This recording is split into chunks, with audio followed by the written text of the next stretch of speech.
Hi customer, this is Tony from Gocozy. Right now more and more battery for the heated vest. They are using 7.4 auto voltage. And as you can see, this one is the 7.4 voltage one, and it uses the DC port for the heated vest and clothing.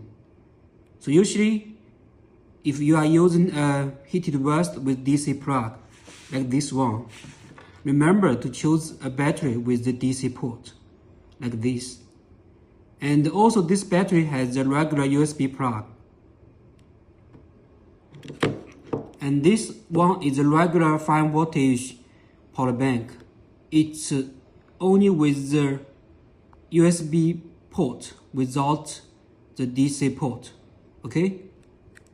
So if you are using a heated vest with the DC plug, always remember to choose the battery with the DC port only, okay?